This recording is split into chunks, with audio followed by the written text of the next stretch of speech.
Welcome into the Joe Dickey Electric Scoreboard. Week 4 is in the books, and wow, It's a what a week! pretty good book. Yeah, I'll take it anytime. I mean, yes, we had some lopsided games. Yeah, I mean every week. And yes, we had some teams that got a reality check. Oh, But boy, we had some really good games. Oh, double overtime in Austintown. walk-off field goal at Middle Ridge. Yeah, walk-off field goal there. Struthers and Gerard, back and forth. Right. That one's decided. Lakeview had a chance to tie the game. Lakeview was driving. Right. South Range defense steps up. That's 25 straight conference wins for the Raiders. Dating all the way back to 2019. They lost to Niles in 2019. Lost to Niles in overtime. Yeah, how about that one? So that one continued. Just some fantastic games. Mooney, we didn't have the game tonight, but what a win for them. They go on the road, face the third They needed it. Clyde, tough team. They beat them 36-28. On a big stage too, Ashland University. Yeah. So congrats to the Cardinals. That was a big win in the battle of 224. Right down wire. Basically a walk-off field goal at the half for the Bulldogs to take the lead. Canfield answers. Poland comes back and gets it. They are still perfect on the season. That was a whale of a game, and you wanted it, we got it. We had all kinds of good games. Yes, we had some that weren't, but boy, that was a good football game. You know, that was one of the ones that I thought might not be as good. I thought, Poland was coming in so hot and Canfield was wavering a little bit. I thought this could have a chance where Poland could run away with it, but no, what a great defensive game by both teams. Yeah, absolutely. I mean, the battle of the Pavlinskis, battle of 224, whatever whichever way you want to look at it. But at the end of the day, Poland's still perfect. Canfield, if somebody had told me at the beginning of the season that the Cardinals would be 1-3 after 4 games, I'd have bet my house that they were wrong. And right now, Mike Pavlinski, he's got his work cut out for him. They're definitely dealing with some injuries and some depth issues. And like a lot of teams in the YSN family, they have to find out what their identity looks like right now. Well, they do. And here's the other thing. Being the defending state champs doesn't help. The bullseye is right there. You are going to get the A game of every team throughout the year. And not even that. When you lose, the pressure from the outside gets ticked up and up because fans aren't happy. There probably are some parents that aren't happy. So that pressure cooker gets dialed up even more every time you lose a game. Well, it does. And you feel bad for him because everybody knows Mike's a good coach. Everybody knows the Canfield program is solid. But you hit the key, you hit the hammer, everything, and they've got some big injuries they're dealing with. So, but I'm not going to take anything away from Poland. That Bulldog team came out and did their job, got it done, and that was exactly what they needed to do. They bounced back from a big momentum swing. Canfield backed up inside their own 5, had a huge run all the way to the 15, finished that drive with a touchdown, went up 7-3. And the way that game was going, you thought that could go at the end of the half. Right. The way that game was going. Tell him I call in tonight, I'm going to hunt him down. And we'll find him because he absolutely had one of the best games of the night. 24-21, Austintown Fitch in double overtime. But just to get to overtime, Fitch has to score on 4th and goal with under 10 seconds to go in the game. Right. And then they get a stop on the second overtime. First possession, St. Ignatius, they're left with a long field goal. They miss it. And then at that point, Fitch has everything to, gain. Yeah. All you have to do is play ball security, kick a field goal. Their field goal kicker was perfect through the night, and he remained perfect. Yeah, absolutely. So we get that. All right, let's hit the scoreboard while we wait for some of our guys to give us a call. And man, this scoreboard is just slick. I like it. I hope you guys out there like it. And who's it sponsored by again? Anthony? Sponsored by, bring up the logo, Burnett Pools, Spas, and Hot Tubs. I always make Anthony say the sponsor. I know summer is winding down, but, never too early to start thinking about maybe getting a pool next year. There isn't one person this week that, as hot as it was going, I wish I had a pool right now. Wish I hadn't closed my pool on a traditional Labor Day like everybody else does. because I can tell you right now, if the Ackelsons had a pool, she'd have been open this Do you have a spa or hot tub? Used to, got rid of it. Nobody used the hot tub. Yeah, and the Burnett Pool spas and hot tubs. Get you a new one. Well, there's people that sell hot tubs at the fair in tents. Oh yeah. All right, let's hit the scoreboard. We're gonna hit it running for you, and as soon as we get one of our guys to beam in, we're gonna talk about some of these games around the area tonight. Let's do like we did last week, Anthony. Let's go over to the fourth row and just run it down. Hey, look who we have popping in there. Oh, there he is. Let's he knew. See, when I threaten Ty, he answers. Let's now, see if there could be a bag of food in there. There could be some hot dogs. He's live from the press box. Look at this. He hasn't left yet. You know what that means? They left a Wedgwood pizza up there for him. I think he's having trouble. He just whipped off his headset. Hey Ty, you had the game of the night. They don't call you Big Game Ty for no reason at all, huh?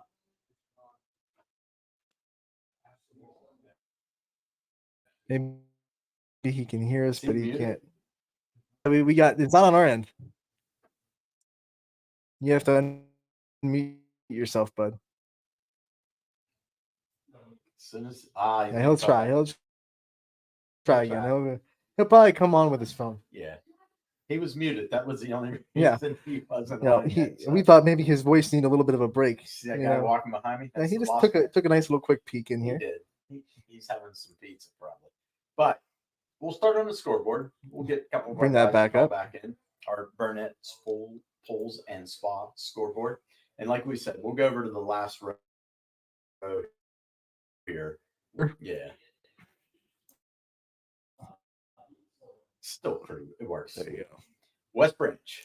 Yeah, this is one on the road, undefeated Ridgewood back and forth game. West Branch wins 32-29. I think Ty's trying to pop back in. Let's see if we can get him. Let's see if we can. I went to the phone, gentlemen. I'm hoping this works out a little bit better for us. There we go. Ty. There you go. Hey, we're not doing the mime version of the Joe Dickey electric scoreboard. We're not trying you to, right? Game of the night. I hope you got some water because we might keep you here a while. Yeah, you got it. You got it. The way that game broke down, Ty, dictated most of that game. They fall behind and then answer the bell late. And they did it in that drive, converting quite a few third downs as well. Like, they didn't make it easy on themselves. But if you talk to Coach Parker, I don't think he would have asked for this game to go any way than it did. I think he wanted, against a really good football team, as much adversity as you could possibly face, and he wanted to see if his guys were up for the task to come out on top.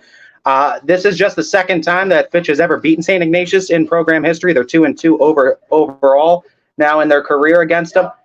He talked about this being a big program-defining win and a big win for this season that can really start propelling this Fitch Falcons team to do even greater and even bigger things now.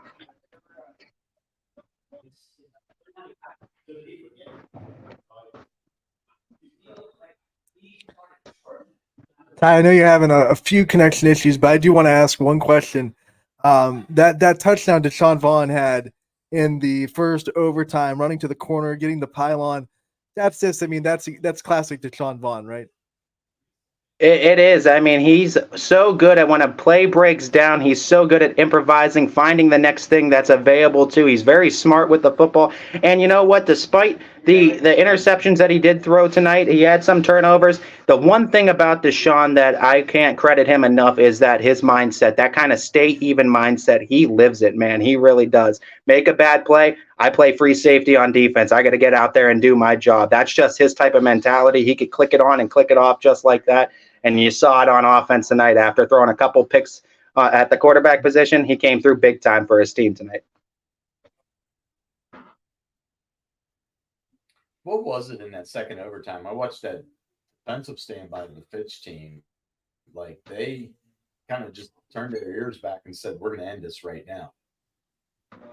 I really think momentum in this game, especially in high school, plays a huge factor. And I honest to God think that getting that score to tie the game, to even send it into overtime, was huge. Even though Fitch scored initially in that first overtime and St. Ignatius had to come back to get the score, I still think that the momentum of getting that scoring in the first overtime, and then winning the coin toss, knowing you knew what was in front of you, the task at hand, I think that made all the difference for Fitch tonight.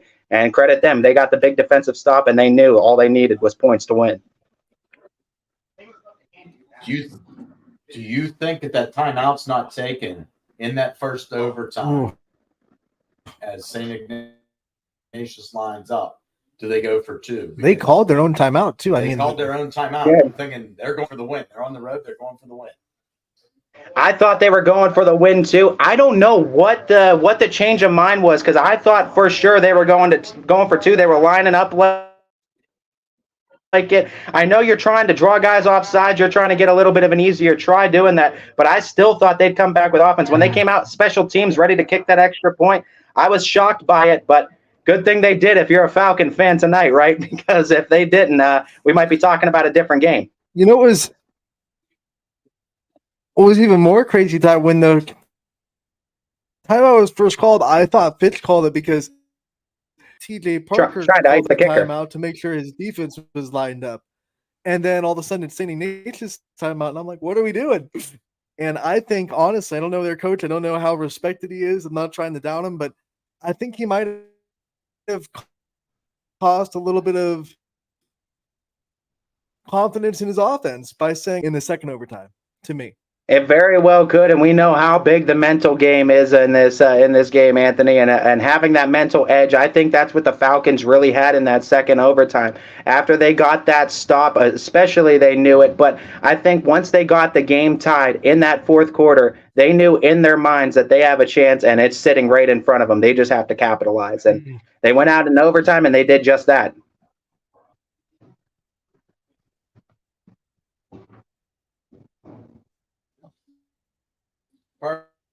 Perfect, my friend. We know you got interviews to put on here, so we're going to let you get out of there. Yeah, we do. Always great talking with you guys. Enjoyed it. What a game you had. Thanks, Ty. Has been in a full slate. He's got everything you said. He's at Hoban tomorrow for volleyball in the morning. I think it's a 10 a.m. start. Oh, yeah. He's probably he'll probably sleep in the parking lot. He's going to drive straight to Hoban tonight. Nah, such a good guy. All right, so we're going to try this again. Bring up the scoreboard. But again, if one of our guys beeps in, we'll just abruptly stop and come back to it. We started earlier, West Branch, 32-29. And I was trying to think to myself, is West Branch still perfect on the year? They lost in game one to Canfield. Okay, so they're 3-1. Right. They've reeled off 3 straight. This was a pretty good Ridgewood team they beat. Their last 2 wins have been against undefeated teams. When Girard played them, they were undefeated. They ended Girard's undefeated season. They just ended Ridgewood's undefeated season. Bo Alazas with the game-winning touchdown with about 30 seconds left in the game. Yeah, that was a back and forth one. Cheney goes on the road. They get a win in Marlington tonight. Good win for the Cowboys, and they're starting to kind of find their group. Another defensive win. They beat Boardman last week, 21-13. And this time they come back. They hold the Marlington offense to just 6 points. Yeah. As we talked about briefly earlier, Mooney on the road, big winning against Clyde. They were playing at National University, a neutral site. But, boy, that was a big win and a much-needed win for the Cardinals. Yeah, it really was. You know, coming off that loss, really close loss to Steubenville, where they felt like they could have made game-winning plays. They were right there. This is a Mooney team like every year. If they make the playoffs, you don't want to see them. Yeah, absolutely. Lakeside, they go to Orange tonight. Get the win Thursday night. They shut out Oakland 24-0. 4-0 in the season. Yeah, Don't sleep on the Wildcats. Same as last year.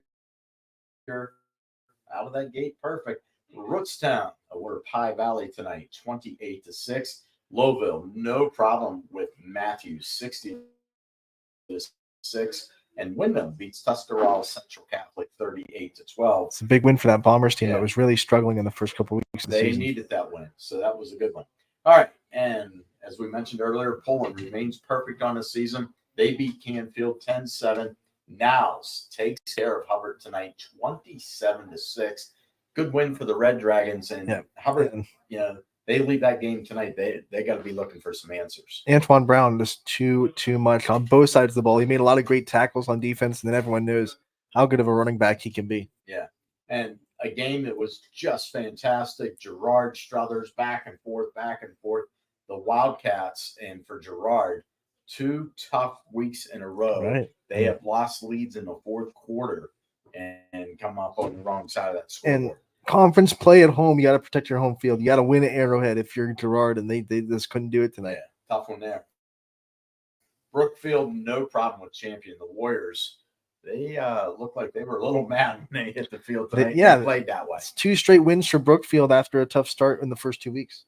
And then one of our other games tonight, Jackson Milton, Mineral Ridge, they go right down to the wire. It's a walk-off field goal for the Blue Jays. And they got the beneficiary of a Rams penalty. Yep, and offsides. Moved that kick closer, and the kick didn't look beautiful by any stretch, but guess what? It went between the uprights, and that's all that matters. You know, it was really good. I mean, if you watched it, the snap wasn't great. The holder, I don't know who Jackson Milton's holder is, but whoever it is, congratulations on a great job, because being able to adjust to a bad snap, get a good hold down, need to get a good kick. I mean, one bad snap can ruin the whole rhythm of a field goal, and it didn't. So props to Jackson Milton. Kudos to that, the holder, the kicker, they never let they overcome that. For the Rams, first loss of the season, so tough one there. And how about United? They walk into Columbiana tonight. They win by 28, but it was close for a while. It was, but business as usual for Luke Courtney. I just want to rattle off something for you. He scored all 4 touchdowns. He ran them in. He was responsible for all 4 extra points. He also kicked a 47-yard field goal in this game. Just a typical night at the office. You're our quarterback / running back / field goal kicker. Yeah. Probably plays defense too. He may clean up the locker room when they leave, for all I know. He's a janitor. Yeah, he just does everything. But if you want to nominate a big dog, right there's one. That is a heck of a game and a heck of an effort out of Luke Courtney. I want to give him a big shout out. I think for the first time, we might actually have a field goal kicker in the big dog. When you walk off a game for Jackson Milton, we might have to give the field goal kicker some love. Hey, we got to give the kickers special teams some love, and they earn it. Connie, nice win over Chagrin Falls. They shut them out 21-0. Tough one for Jefferson all the way around. They're definitely looking for some answers. And this was we knew it was going to be a tall mountain. Perry is a Division 5, Region 17 powerhouse. A lot of people think they can win it this year. They have a lot of people returning from last year. Everyone knows South Range lost a lot, but they're one of the favorites. And to Jefferson to go up against them when they're already struggling, just not a good recipe for Jefferson tonight. And kudos to Dan Reardon's team. They're perfect on the season. Wow. They came out, took care of business against East 46-0. Set the tone early with a pick 6. Absolutely did. Beaver Local lost week 1. Haven't tasted it since. And this was a rivalry game, blue versus red. Not separated by too many miles. No. In fact, Beaver's local address is still East Liverpool. Yeah.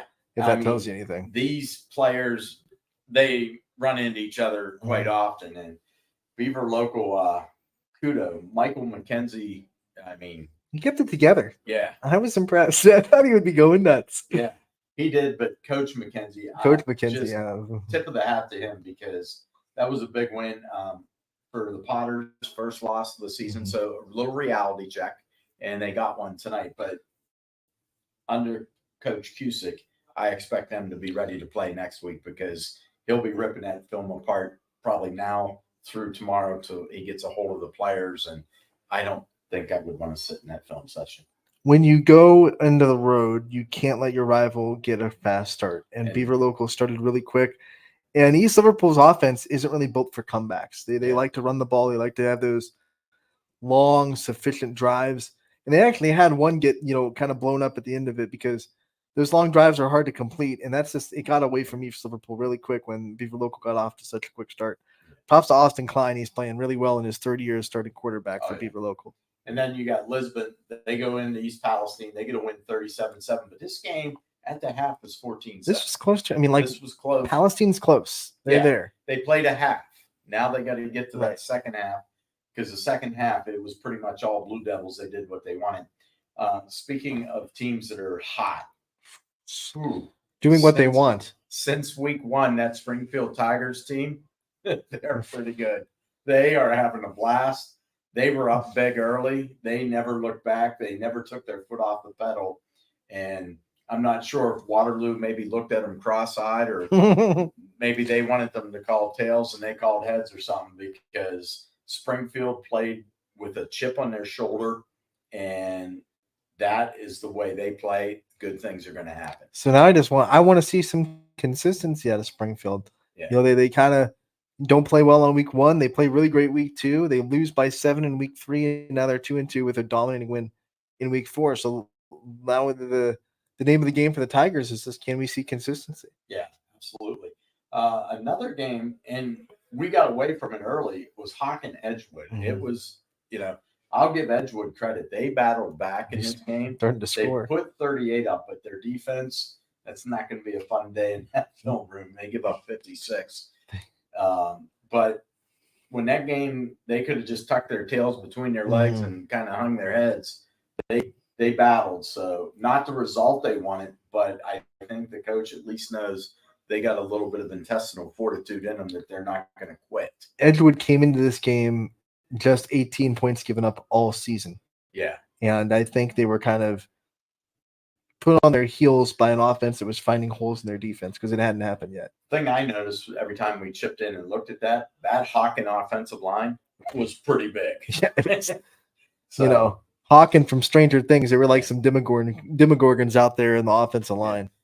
the next game we want to talk about is Camel and Newton Falls, and the score is not indicative of how this game went. It's tied at 28. Yeah, right? it was back and forth, and all of a sudden, late in the game, Newton Falls puts up 3 scores to pull away, but for at least 3 quarters and maybe a few minutes into the 4th quarter, this was just an outright battle between 2 teams. I can't figure Newton Falls out. Last week, they get into an absolute offensive, kind of slow defensive game. Couldn't really do much on offense. They win 12-7 against Matthews on a Saturday. And then they come out this week against a Camel team that has looked pretty good this year. And they're able to do almost whatever they want on offense.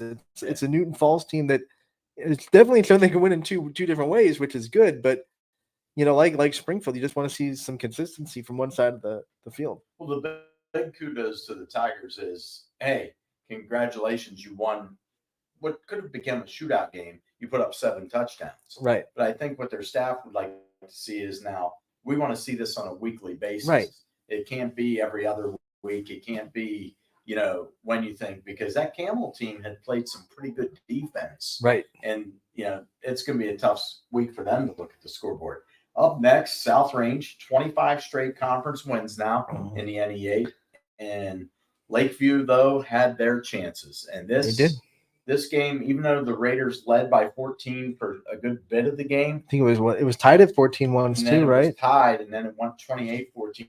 Lakeview never quit. So, tip of the cap to the Bulldogs. It's not the result they wanted, but for the Raiders, it's finding a way to win that game. 2 things I think we learned from this game. One, I think South Range learned that the NE8 is going to be a cakewalk this year, like it has been for them in the past. They're going to have to grind out these wins. They're going to have to get wins like this in the NE8. For Lakeview, it's the little things still that's holding them back. They had a botched punt where they gave the Raiders the ball deep in their own territory, giving up too many sacks, not getting the ball, just the little fine details that are going to keep you from winning close games against good teams. Absolutely. And then LeBray, another tough one tonight, but when you take on the G-men from Garrettsville, Garfield, you've got to come to play. I know we said earlier that Perry is a favorite in Division 5, Region 17, but Garfield's raising their hand like, excuse me, we're I'm here. Yeah, I'm here. Can we play? Garcon? Yeah. Excuse me. Reservations for 6. We're going to find the end zone. Keegan Sell is a monster, and Yeah. whoever has to deal with him in the playoffs is not going to have a fun day. And then you got Salem on the road tonight, and it's just been a horrible start to the year for them. That's tough. 34-3, and we realized they lost a lot, last year, but this is definitely a group that's going to have to find some answers, keep playing, because they just got to get better right now. This next one really surprised me. Not that the Western Reserve won, but they just ran away with this game. The way they won, Yeah, is the thing, and it was 7-7 early, and the next thing I know, it's 21 or 20-7 in favor of Western Reserve, and the Blue Devils in the battle. The Blue Devils really took advantage of McDonald's. So kudos to Western